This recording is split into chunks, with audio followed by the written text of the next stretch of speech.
Fake news de Libération, les décodeurs du monde, l'AFP factuel. Ils sont des dizaines et des dizaines à défendre le politiquement correct au sein d'entités gavées d'argent public, de votre argent. Et nous, sur Immédiat, nous sommes une toute petite équipe pour démonter les mensonges du système. Nous avons besoin de vous. Aidez TV Liberté.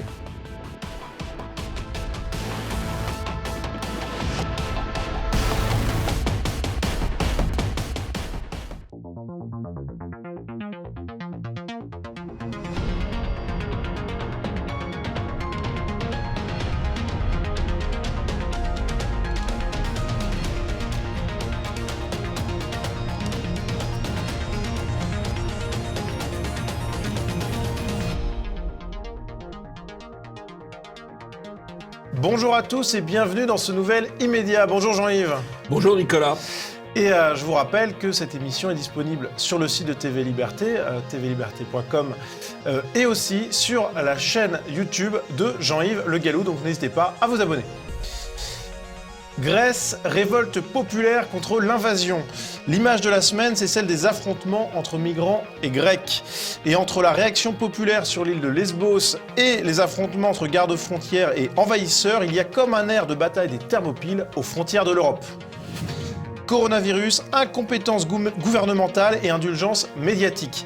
Alors que l'épidémie s'aggrave en France et en Europe, il devient de plus en plus clair que l'amateurisme, parfois glaçant, du gouvernement français est complaisamment couvert par une étonnante pudeur médiatique. Émeute congolaise en plein Paris, manipulation médiatique à quelques jours des municipales, Immédiat reviendra sur quelques faits médiatiques marquants de la semaine. César, des salades qui tournent au vinaigre, entre un prix polémique attribué à Roman Polanski et un discours anti-européen d'une actrice africaine, la cérémonie des Césars aura fait parler dans tous les médias.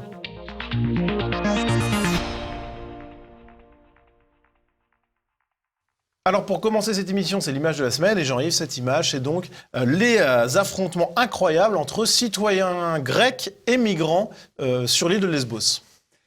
Alors, le gouvernement grec avait envisagé de construire des foyers supplémentaires d'accueil de migrants ou d'envahisseurs sur l'île de Lesbos. Alors, ce qui est assez intéressant, c'est que l'île de Lesbos avait plutôt été ouverte à l'arrivée des migrants en 2015. On avait même parlé de l'île de Lesbos comme prix Nobel de la paix. Donc c'est vous dire s'ils étaient bien accueillis. Seulement, un peu ça va, beaucoup ça va moins, et trop c'est trop. Et donc, on a assisté, là, à une révolte populaire qui s'en est pris d'abord aux policiers qui voulaient imposer la construction de ces bâtiments supplémentaires, et puis qui s'en est aussi pris, au fond, à ceux qui sont les vrais responsables de ces invasions, c'est-à-dire les ONG et les journalistes, considérés au fond comme les relais ou les attachés de presse des passeurs et des envahisseurs, et donc il y a eu vraiment une révolte populaire. Alors, bien sûr, les médias ont essayé de trouver une explication en disant « mais c'est l'extrême droite, c'est Aube Dorée, c'est un bobard », bien sûr, qu'a très bien analysé Brésinfo, chapeau une fois de plus pour ce travail de réinformation, puisque précisément à Lesbos, Aube Dorée n'est pas présente et n'a même pas été candidate lors des dernières élections locales sur l'île. Donc c'est vraiment une révolte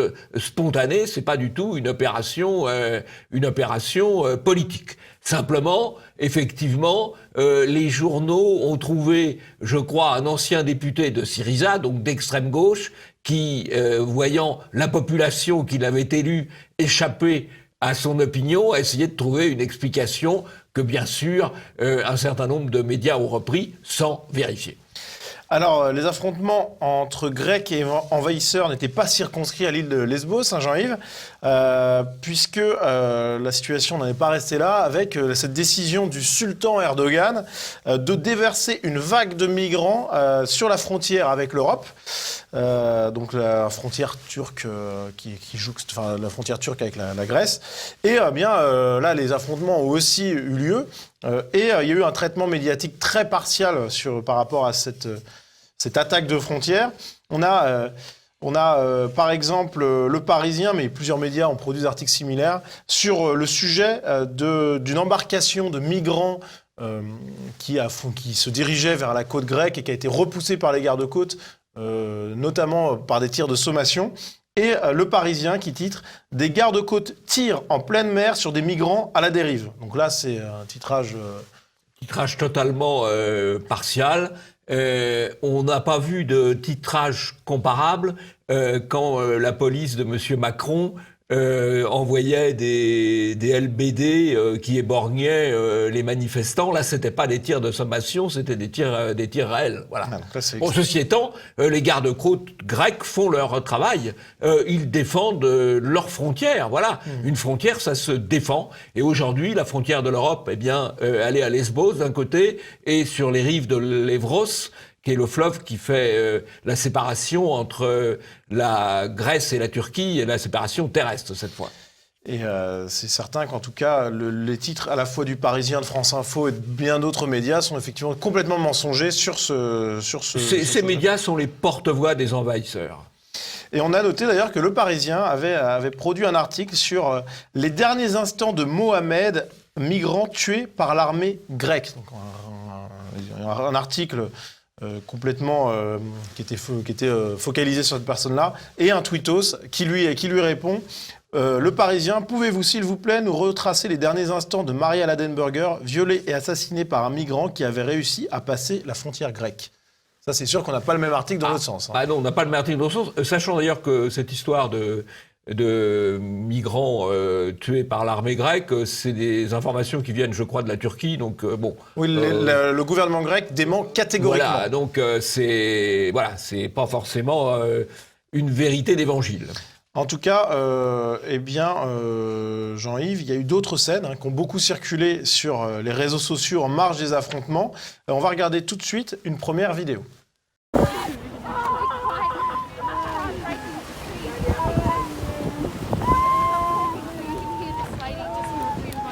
Oui, alors il y a une scène qu'on voit quand même manifestement, scénarisée, à minima scénarisée, et qui donne cette photo extraordinaire dans le Spiegel. Alors le Spiegel, c'est le sommet de la désinformation européenne, le sommet de la désinformation allemande, 800 000 vues, avec un grand reporter dont ils ont été obligés de se séparer, puisqu'ils ne racontaient que des cracks, que des histoires.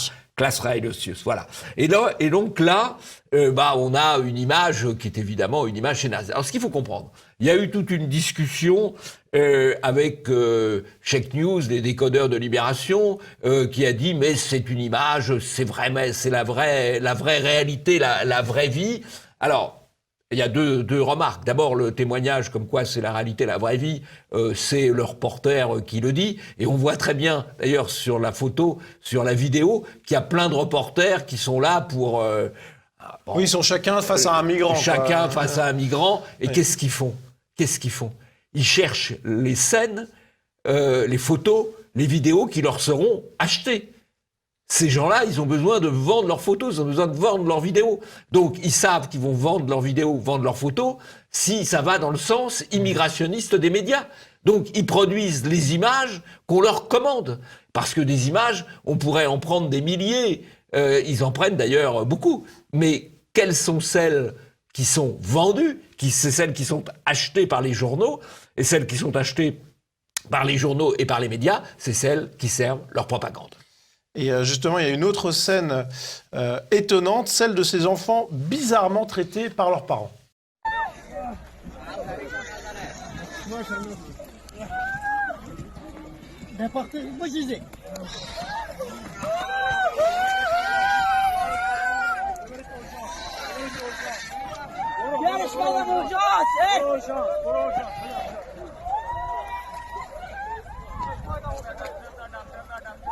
Alors Jean-Yves, quand on regarde cette vidéo, un esprit mal intentionné pourrait imaginer que les parents de ces enfants leur mettent la tête au-dessus des fumées et leur tapent dans le dos violemment pour les aider à pleurer et les emmener ensuite devant des photographes. Bon, alors Check News a enquêté, donc Check News a considéré que ces vidéos ne montraient pas des migrants maltraiter des enfants pour les faire pleurer. Voilà, c'est le verdict de Check News.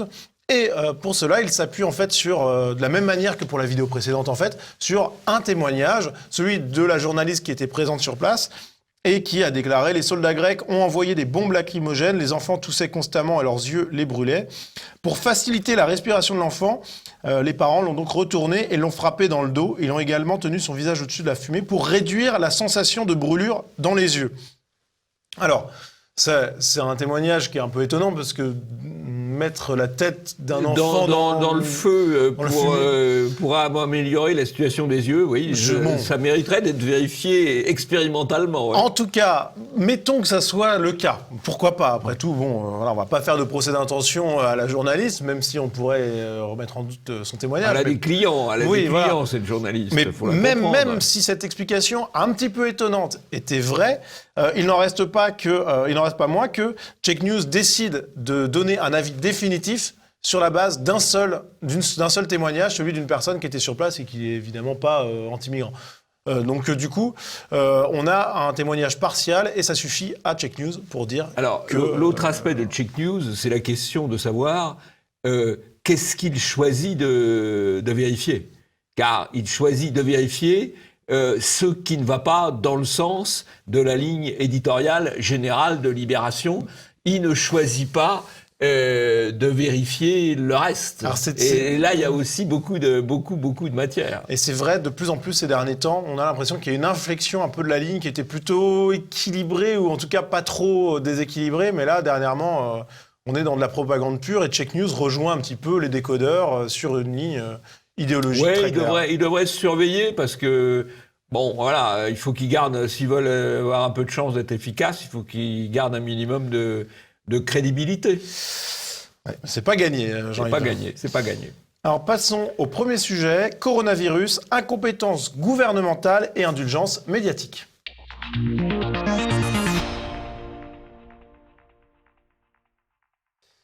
C'est évidemment l'actualité brûlante du moment. Impossible d'allumer sa télé ou d'ouvrir son journal sans remarquer que le coronavirus est arrivé pour de bon en France. Et nous allons voir que les médias semblent s'être très largement mis au service du gouvernement, malgré l'incroyable amateurisme de ceux qui nous dirigent, on va le voir. Un exemple tout simple, l'usage du terme épidémie. De manière continuelle, les membres du gouvernement refusent l'emploi de ce terme, qui est toujours refusé à l'heure où on enregistre cette émission par Sibeth Ndiaye, porte-parole du gouvernement. Pourtant, de nombreux spécialistes n'ont pas peur d'utiliser ce terme. Exemple, dans l'heure des pros 2 de lundi, Vincent Maréchal, virologue, qui était invité par Pascal Praud, a déclaré que oui, c'était une épidémie qui était en cours.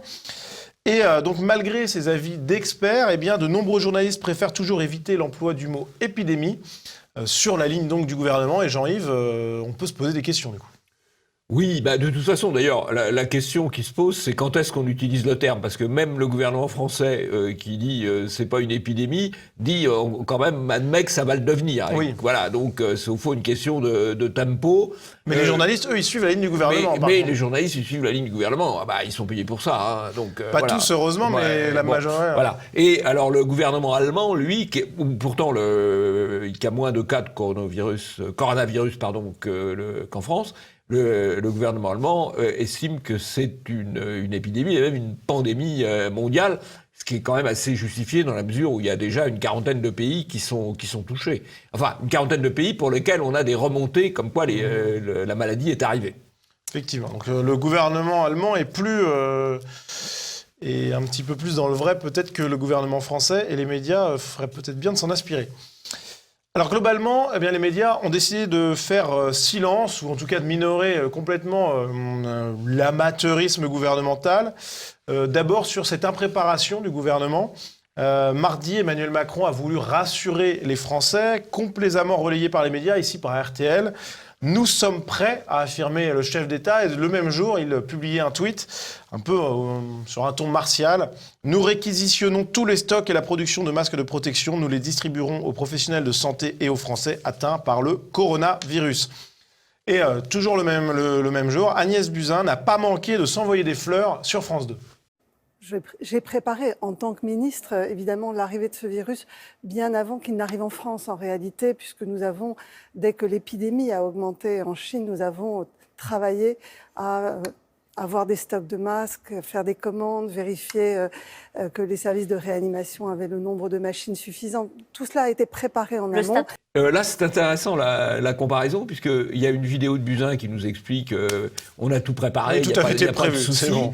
Et là, on a un tweet, une phrase de Macron qui nous dit nous réquisitionnons, donc au présent, et non pas nous avons, et nous distribuerons donc au futur. Ouais. Voilà, donc là, il y a un petit couac, quoi. Et ben justement, puisqu'on parle de couac, ce couac, il n'a pas été relevé que par vous, Jean-Yves, mais aussi par un médecin qui a publié une vidéo sur la question.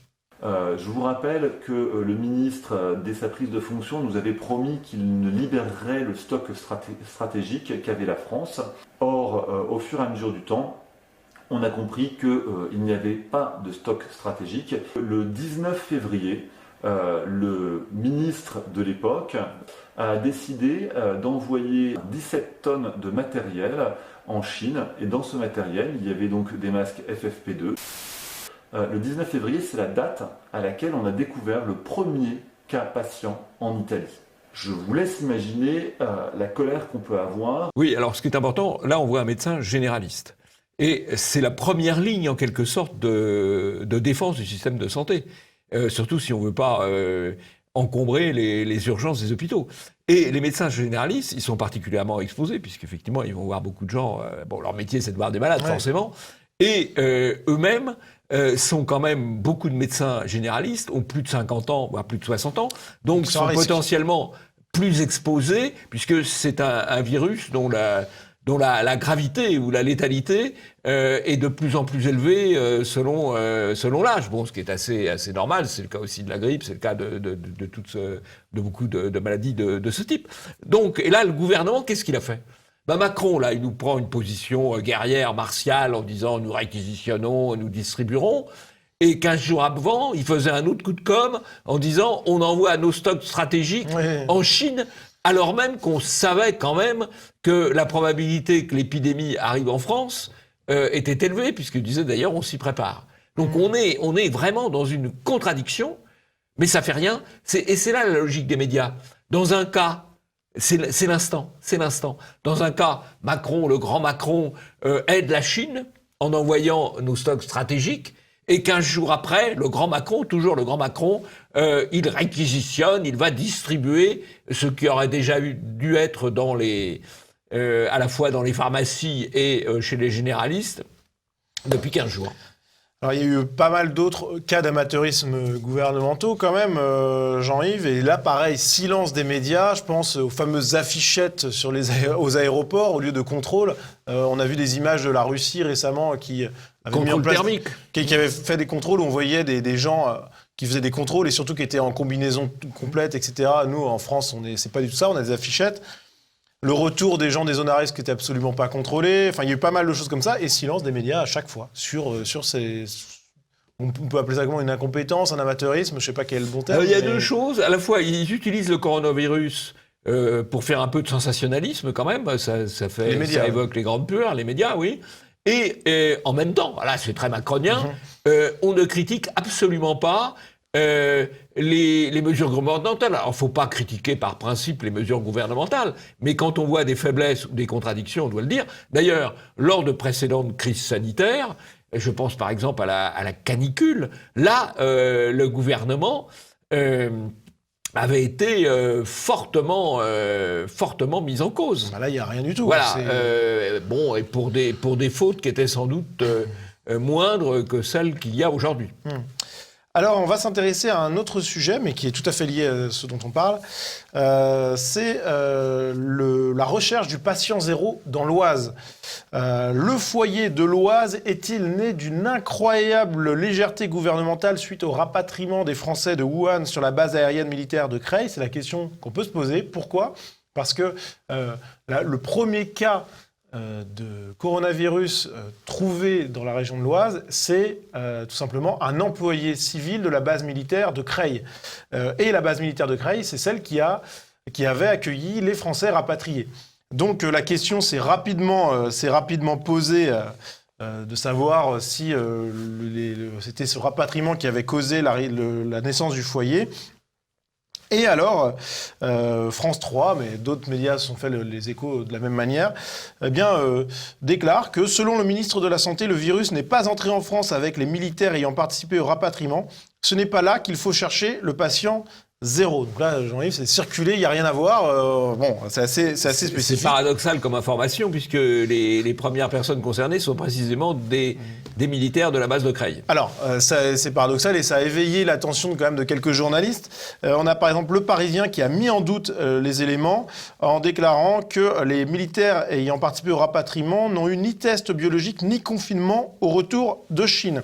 Et alors France 3 note, une aubaine pour les communautés idéologiques et numériques qui aiment semer le doute lorsque l'État est en cause, l'idée d'un complot, et il parle même de post-vérité pour parler de cette information du Parisien qui remettrait en cause la version officielle. Et ce qui est intéressant, c'est qu'on a un communiqué du ministère de la Défense qui a été publié pour tenter de nier les accusations du Parisien. Sauf que, finalement, on apprend certes que les militaires portaient des masques FFP2 lors du rapatriement, mais effectivement que l'équipage, s'il a été confiné pendant 14 jours à domicile, il n'a pas été testé. Il n'y a que 2 personnes sur l'équipage qui ont été testées. Ce qui n'empêche pas le ministère de la Défense de conclure que l'enquête épidémiologique en cours dans l'Oise a conclu qu'il n'y avait aucun lien entre le vol de retour de Wuhan et le patient zéro de l'Oise. Donc là, Jean-Yves, on est face... C'est une coïncidence. Ouais, non, mais c'est pas possible, en fait. C'est pas vrai. Ouais, mais... Il peut y avoir des coïncidences. Maintenant, il y a quelques doutes à avoir. Là, c'est plus que des doutes. Et là, les médias sont dans la retranscription pure et simple de la parole gouvernementale sans aucun recul. C'est quand même... Macron a beaucoup de chance. C'est évident que le rapatriement l'hypothèse est quand même envisageable. Alors, le rapatriement, là aussi, c'était un coup médiatique d'ailleurs qu'on peut tout à fait considérer comme normal. On va chercher des Français qui sont dans une zone difficile, mais c'est aussi quand même conçu comme une opération médiatique. Et donc, qui a permis au ministre, à Macron, de se faire mousser. Alors, si on le fait, le minima, c'est de prendre absolument toutes les précautions. Bien entendu. Et pas seulement en mettant les gens qu'on ramène à Carry-Leur-Way, mais aussi ceux qui les ont ramenés. Et là, en l'occurrence, on a des photos qui existent de ce rapatriement et on voit les militaires qui sont dans des combinaisons de base, qui ne sont pas du tout étanches, et avec des masques FFP2. Pourquoi pas, mais avec une barbe. Alors que quand on met un masque FFP2... Faut vous raser, si vous voulez lutter contre le coronavirus, il va falloir faire des sacrifices. J'y pense, mais en tout cas, voilà, c'est quand même incroyable.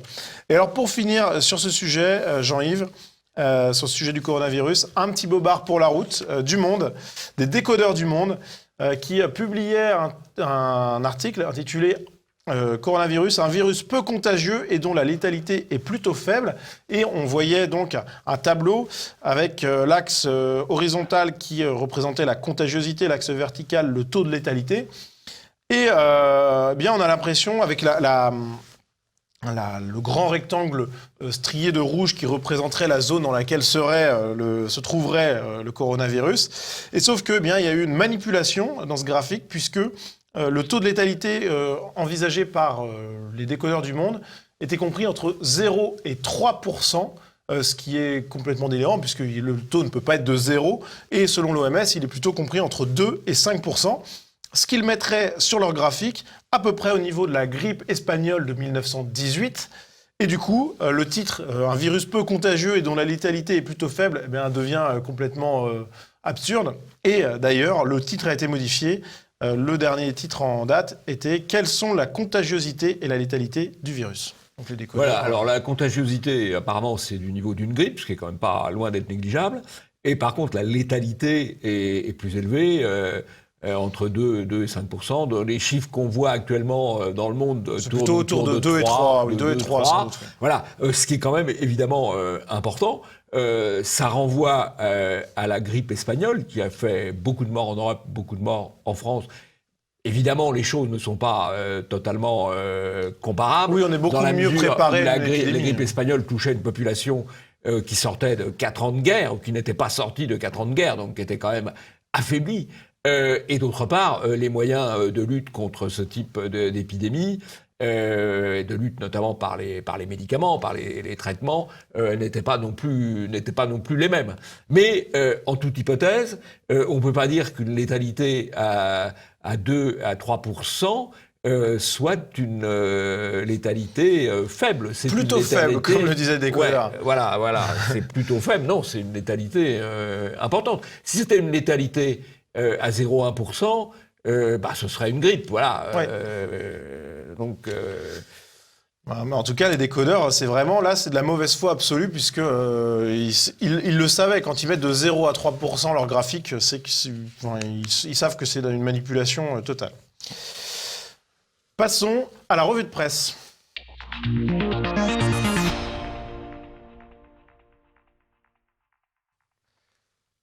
Et pour commencer cette revue de presse, eh bien, Jean-Yves, une drôle d'émeute à Paris, gare de Lyon. On a eu une émeute congolaise. Oui, une sorte de guerre civile entre Congolais sur le territoire français. Avec quand même des incendies, de voitures, très de bâtiments, impressionnant. Voilà, bon. Et les pompiers empêchés d'intervenir. Les pompiers chassés. Et qu'est-ce que les médias nous disent ? Le Monde et quelques autres, je pense à la suite, mais je n'ai pas vérifié, d'une dépêche de l'AFP, ce sont de simples incidents. Voilà, de simples incidents. Voilà, bon, allez. Il y a des incidents qui veulent dire beaucoup. Voilà. Alors, sur France Inter, dans l'émission Secret d'Info, une séquence traitait de la maltraitance animale dans les abattoirs. Et durant la séquence, eh bien, pas un mot sur l'abattage halal. Alors ça, c'est formidable, parce que déjà, il y a la moitié des animaux qui sont abattus selon le rite halal. Et notamment la majorité des moutons, par exemple. Et les ovins, les caprins. Beaucoup de bovins, etc. Et la souffrance animale, là, elle est certaine, puisque l'agonie dure entre 5 minutes et un quart d'heure. Voilà. Et que c'est une souffrance... Parce qu'ils ne sont pas étourdis. Parce qu'ils ne sont pas étourdis avant d'être égorgés. Bon. Sans parler des problèmes sanitaires que ça pose, mais c'est une autre affaire. Mais, et donc, ne pas parler de ça, alors que c'est, en plus, là, c'est une maltraitance volontaire, en quelque sorte, une maltraitance organisée. Donc, c'est vraiment du déni d'information incroyable. C'est une occultation, tout simplement. Et puisqu'on parle d'occultation, on va changer de sujet, mais pas de méthode journalistique d'occultation, puisqu'on va parler des municipales.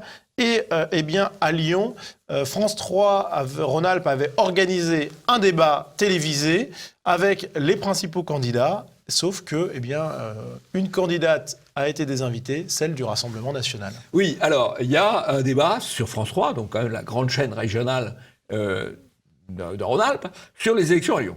Il y a 8 candidats. La logique, c'est d'inviter les 8 candidats.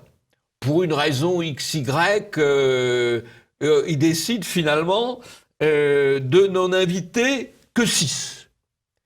Alors, on pourrait penser qu'on invite les 6 qui sont en tête dans les sondages, par exemple. Eh bien, pas du tout.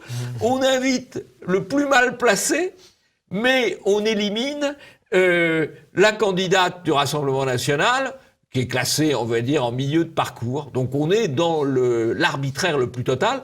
C'est d'ailleurs assez grave, parce que ça peut fournir la matière à un recours de l'élection.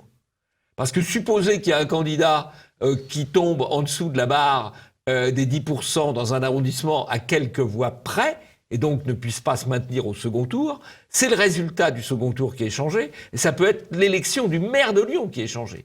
Donc France 3 a pris une responsabilité considérable, et le CSA, en ne disant rien, parce que ces lascars-là, ce sont des censeurs, ce ne sont pas des gens qui sont là pour protéger la liberté d'expression, ils prennent aussi une responsabilité considérable de fausser l'élection dans la 2e ou 3e ville de France.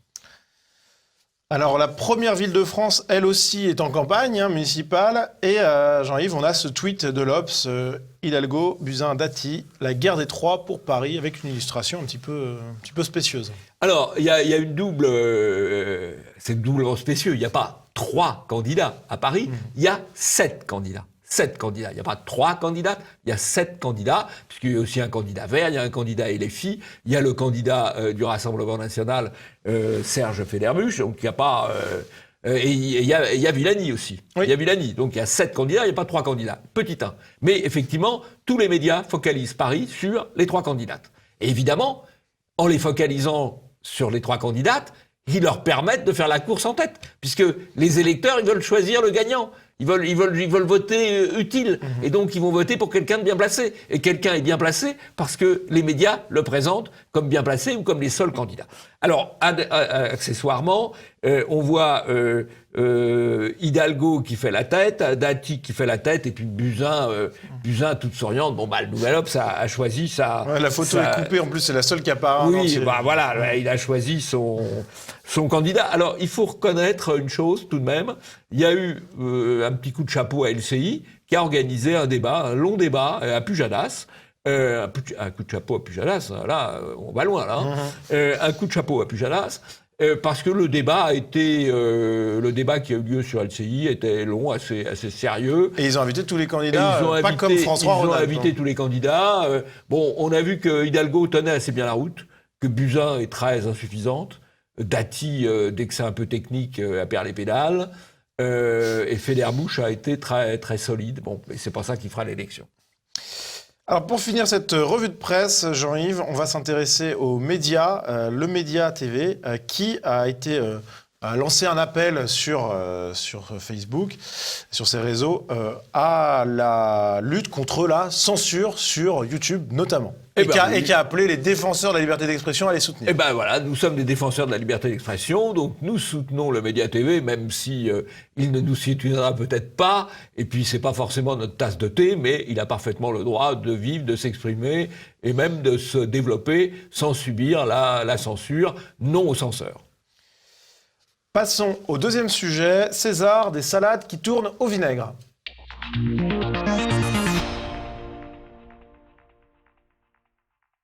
C'était le sujet numéro 2 dans tous les médias après le coronavirus, évidemment. La salade des Césars a tourné au vinaigre avec la remise du prix du meilleur réalisateur à Roman Polanski pour J'accuse. Accusé de plusieurs viols et fuyant un mandat d'arrêt international, Roman Polanski est au cœur d'une polémique extrêmement forte, extrêmement violente. Et à l'annonce de cette récompense, l'actrice Adèle Haenel s'est levée furieuse pour quitter la salle. Et Jean-Yves, cet événement a été massivement traité par les médias. Oui, alors les médias adorent l'entre-soi, adorent le cinéma en l'occurrence, parce que l'actrice, elle fait ça aussi pour faire parler d'elle. Oui, c'est du cinéma dans le cinéma. C'est du cinéma dans le cinéma, c'est en abîme. Alors, il y a l'entre-soi parisien, et puis, il y a la fascination pour le faux drame, les paillettes, donc on en parle, quoi, voilà. C'est quand même assez intéressant d'ailleurs de noter que dans ces Césars, on a complètement oublié un film qui a eu un grand succès, notamment en province, sur Au nom de la terre, qui est un film sur les agriculteurs, etc. Ça, c'est sûr que les types des Césars, pas la même chose. Ils savent pas que la terre est basse. Alors il y a un film qui a été récompensé, pas Au nom de la terre, mais Les Misérables qui a été récompensé. Ah, les banlieues. Alors, c'est assez étonnant parce que on se scandalise pour Polanski, qui est pour une histoire de viol qui remonte à 40 ans ou 50 ans. Sordide. Oui, assez sordide, ça c'est sûr. Mais l'auteur des Misérables, qui lui a été condamné pour séquestration, violence, à l'occasion d'ailleurs, parce que une de ses proches avait eu des relations... sentimentale, on va dire, en mariage, qu'il condamnait. Alors là, il a été condamné, lui. Il a été condamné, mais ça, Ah, il n'y a pas de souci. C'est sûr que ça fait moins se lever les gens, ça Ouais. c'est sûr. Alors, autre moment très médiatique de cette cérémonie, qui était décidément très politique, c'est le discours d'Aïssa Maïga, l'actrice qui a compté, avant de prendre la parole, qui a compté les noirs dans la salle, avant de parler pendant plus de 4 minutes, pour accuser le milieu du cinéma de ne pas en faire assez pour l'inclusion des minorités. Et les réactions médiatiques ont été souvent circonspectes. On a par exemple Robert Nabias qui tweet « Et le César du plus grand malaise est attribué à Aïssa Maïga ». Autre réaction outragée, celle de Charlotte Dornelas sur le plateau de l'heure des pros. On ne peut pas se plaindre de la radicalité de ces minorités qui viennent hurler leur victimisation sur les plateaux quand pendant des années et des années le gauchisme culturel qui était extrêmement présent dans le cinéma n'a fait que mettre en avant les minorités parce qu'elles étaient des minorités. C'était évidemment une idéologie. Mais bien sûr, dans le discours, je suis désolée, le fait de reconnaître quelqu'un parce que c'est une minorité, allez, on va faire le rappel. D'attribuer des droits individuels à des minorités, c'était évidemment une tendance lourde. Cette fille, elle naît au Sénégal, elle vit 4 ans au Sénégal, elle arrive en France, elle est scolarisée en France, elle participe à une pièce de théâtre dans son école. C'est fini. Elle est sortie par sa prof de français, mais jamais ces gens-là ne peuvent dire merci. La France, ça a été ça aussi pour elle. Ça a été qu'elle est sur la scène des Césars, qu'elle a gagné, qu'elle est actrice dans ce pays-là. C'est fini, les amis. Elle n'est pas obligée d'accepter de se faire cracher à la gueule toute la journée, je suis désolée. J'ai entendu ça également. Bah oui. Effectivement, j'ai entendu ce que dit Charlotte. Bon, alors, toujours aussi pugnace, Charlotte Dornelas. Bon, c'est vrai qu'il y a un moment où ça finit par être insupportable. Sur le fond, je crois qu'il y a quelque chose de très important qui s'est produit dans ce qu'on pourrait appeler la lutte des minorités. Il y a 9 ans, en 2011, la cérémonie des Bobard d'Or avait attribué un bobard strass et paillettes à l'ensemble de la presse, parce qu'à l'époque, l'ensemble des médias avaient soutenu, sans discussion, sans discernement, Polanski, alors qu'il était menacé d'extradition de Suisse pour cette affaire, effectivement, de viol un peu sordide remontant aux années 60-70. Il avait été accusé par plusieurs autres personnes aussi entre-temps. Voilà. Et donc, toute la presse avait défendu Polanski. Pourquoi la presse avait défendu Polanski, indépendamment du fait que c'était un bon cinéaste? Pourquoi toute la presse l'avait défendu? Parce qu'à l'époque, il était assimilé comme représentant d'une minorité qui a été persécutée, en l'occurrence la minorité juive. Et à ce titre-là, il avait été défendu par l'ensemble. Mais on rappelle qu'il a connu le ghetto de Varsovie, effectivement. Aujourd'hui, Polanski est assimilé à un blanc, majoritaire en quelque sorte, et il est placé sous le feu de la minorité noire. Voilà. C'est ça la différence qui s'est passée en simplement 9 ans. C'est toujours un jeu de minorité.